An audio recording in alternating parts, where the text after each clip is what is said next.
Hello friends, welcome to my channel home बगीचा। और सब आप ज़्यादातर सभी के पास इस तरीके के जो रोज़ प्लांट है सबके गार्डन में ज़रूर मिलेंगे। मेरे पास ये बहुत सारे रोज़ के प्लांट है। ये है मेरा वाइट रोज़ का प्लांट, सफ़ेद। और इसके साइज़ अगर बताऊं तो बहुत बड़े बड़े साइज़ के इसमें फूल आते हैं। लेकिन अभी क्या है, एक तो गर्मियों का सीज़न बहुत ज़्यादा था, पीछे तेज़ गर्मी थी। आपको पता है तेज़ गर्मी में गुलाब में बहुत फूल नहीं आते हैं, जिसकी वजह से इसके आप देख रहे हैं पत्तियां लगभग लगभग झुलस गई हैं और इसकी ग्रोथ एकदम से रुक गई है। क्योंकि जब भी मौसम बदलता है ना गुलाब के प्लांट का, तो ये है कि जब भी आपका तेज गर्मी से मौसम बदलेगा तो उस टाइम पे आप इसको एक बार इसको ट्रीटमेंट आपको करना पड़ेगा। वैसे तो हम रेगुलर लाइफ में भी इसको हर महीने में 20 दिन में कुछ ना कुछ खाद पानी देते रहना पड़ता है। बट अब जो मौसम आ रहा है, क्योंकि अब इसका फुल समय आ रहा है जब इसको अच्छे अच्छे भर भर के गुलाब के फूल जो सबके गार्डन में फूल देते हैं गुलाब के पौधे। तो अब इसमें क्या है, देखो जैसे दिखाई दे रही है बहुत सारी ब्रांचेज हैं, लगभग सूख गई हैं। तो 4 से 5 स्टेप इसमें हमें करने पड़ेंगे, जिससे कि ये 1 महीने 20 दिन का समय लेगा और फिर से बिल्कुल बढ़िया मतलब प्लांट हो जाएगा अच्छा सा। और जितनी भी ये रूट्स, जितनी भी ये ब्रांचेज हैं आप देख पा रहे हो, जितनी भी सूखी ब्रांचेज हैं, ये सारी की सारी हमें काट के हटानी है। क्योंकि ये बिल्कुल भी अब ठीक नहीं होंगी, क्योंकि नई ग्रोथ बहुत ज़्यादा इंपॉर्टेंट है। गुलाब को प्रूनिंग तो बहुत ज़्यादा पसंद है। तो ये सारी ब्रांचेस इस तरह से काट के हम लोग इसमें से हटा देंगे। क्योंकि ये नहीं हटाओगे, ऐसा नहीं है कि ये अपने आप हरी हो जाएगी, ये नहीं हरी होगी। ये इन पे फूल और फ्लावर नहीं आएंगे, ना ही इन पे पत्तियां आएंगी। ये तो काट के आपको हटानी ही पड़ेंगी, क्योंकि ये जो है ना बिल्कुल सूख चुकी है, इसमें कुछ भी नहीं है। ये सपोर्ट के लिए मैंने इसमें लगाया था एक बार, दूसरे छिपकली दूसरे सेमी शेड एरिया में इसको रख दिया था, तो एक तरफ कोई झुक गया था प्लांट। अब ये बिल्कुल ठीक हो गया। तो इस तरह जितनी भी इसमें सूखी ब्रांचेज हैं सारी आप हटा दो। बिल्कुल भी लालच नहीं करना है रोज प्लांट के लिए, तो लालच नहीं करना है कि इसकी प्रूनिंग से ही ये प्लांट हेल्दी बनेगा। कई बार हम सोचते हैं ना स्टार्टिंग में कि काट देंगे तो प्लांट छोटा हो जाएगा। मेरे साथ भी होता था स्टार्टिंग में। क्या होता था, प्लांट को काटने के नाम पे अच्छा नहीं लगता था कि बड़ी मुश्किल से बड़ा हुआ, ऐसा नहीं है। इसमें ज्यादा ब्रांचेस चाहिए। प्रूनिंग जितनी भी है, सूखी टहनियां है जिसमें आपको लग रहा है पता, वो क्या है ना, धीरे धीरे पता लग जाता है कि हाँ इस पे नहीं आएंगी ब्रांचेस या नहीं फ्लावर ये देगा। इसको लगभग मैक्सिमम प्रूनिंग की जरूरत होती है। कई बार तो बारिश के मौसम में तो हम इसको 6, 7, 8 इंच छोड़ करके बाकी लगभग सारा प्रून कर देते हैं। लेकिन ये प्लांट अब मेच्योर हो चुका है, उतनी ज्यादा प्रूनिंग इसको नीचे से करने की जरूरत आपको नहीं है। ये आपको अच्छी फ्लावरिंग देगा इसी मौसम में। तो जितने भी ब्रांचेस लगे, देखो फूल का साइज ऐसा ही इतना सा दिखाई दे रहा है, गर्मी में होगा ही नहीं, वरना इसका साइज इतना बड़ा पूरा हाथ में फूल नहीं आता, इतने बड़े साइज का इसमें फूल आता है।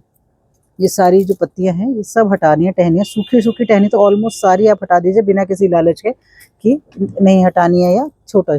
अच्छी प्रूनिंग इसकी करिए, करनी पड़ेगी इसकी, क्योंकि ये बहुत ही ज्यादा प्लांट जो है ना खराब स्थिति में आ चुका है। लेकिन प्लांट बहुत अच्छा है, फूल इसके बहुत अच्छे आते हैं। इधर से भी कुछ ब्रांचेस हटानी पड़ेंगी इसकी। जब भी आप इसकी प्रूनिंग करें, इसकी कटिंग को तो आप गार्डन में ना ही रखें इस तरीके की, तो अच्छे। इनमें कांटे होते हैं, क्योंकि ज़्यादातर हम क्या करते हैं, कुछ भी प्रूनिंग करते हैं तो उसको गार्डन में यूज़ कर लेते हैं। इसमें क्या होता है, कई बार कांटे लगने का डर है।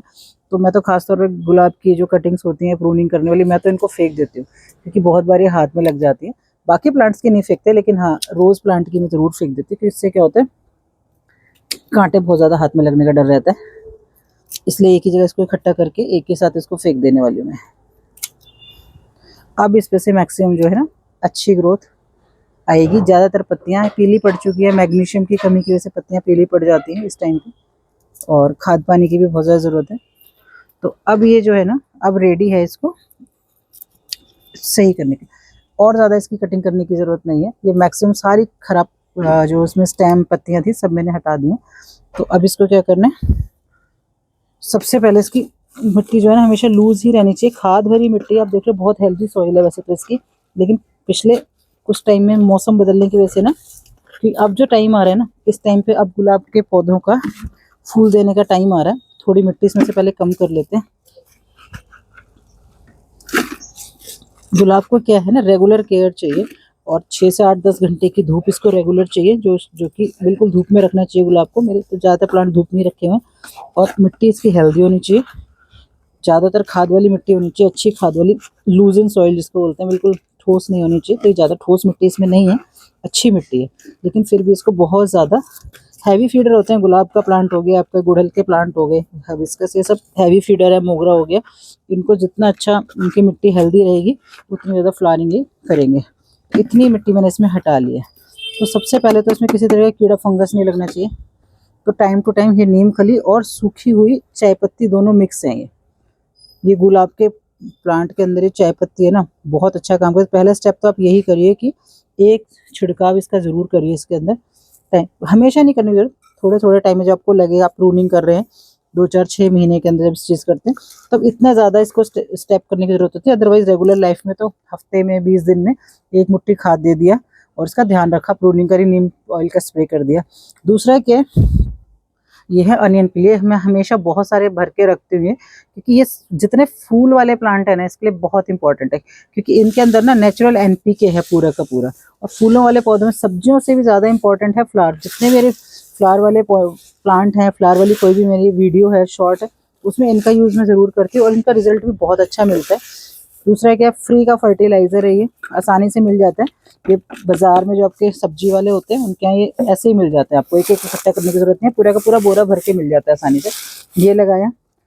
दूसरा सबसे इम्पोर्टेंट है ये गाय का गोबर का खाद, या तो वर्मी कंपोस्ट हो अगर आप खरीद के लाते हैं, और अगर नहीं तो फ्री वाला अगर आपके पास है तो ये गाय के गोबर की खाद आप इसमें दे दीजिए। और ये कम से कम 5 से 6 महीने के बाद इस तरीके से इसको मैं ठीक कर रही हूँ, तो थोड़ी ज़्यादा दिए। अगर आप 20-25 दिन में इसको दे रहे हो तो इसमें आप 1 मुट्ठी 2 मुट्ठी ही दे सकते हो। ये आपने दे दिया। उसके बाद क्या है, ये है नेचुरल, जो एक्स्ट्रा में अगर मैं दूंगी इसको, ये एनपीके आप इसको बोल सकते हो। ये है पूरा जो वर्मी कंपोस्ट है, काऊ डंग का जो पुराना 8-10 दिन से पानी में घोल के रखा होता है वो पानी है, डायरेक्टली मत दीजिए, पानी में इसको मिला लीजिए।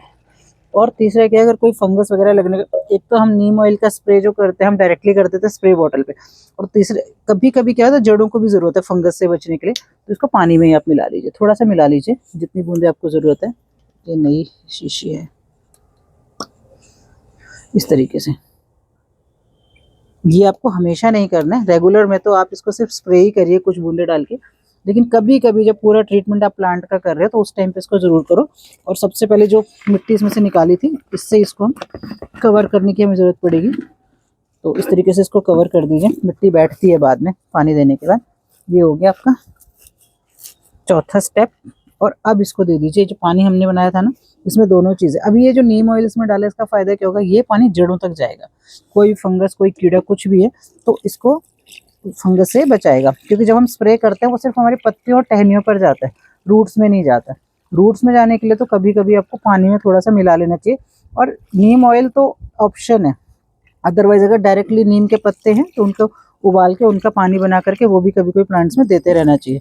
अभी मैंने इसको भरपूर पानी दे दिया, इस टाइम पे पानी इतना दे दो स्टार्टिंग में कि पानी अच्छे से निकले। देखो नीम का स्प्रे कई बार बाद में निकलता है, नीम ऑयल ऊपर दिखाई दे रहा है, ये अंदर तक जाएगा, जड़ों में जाएगा पूरा ये।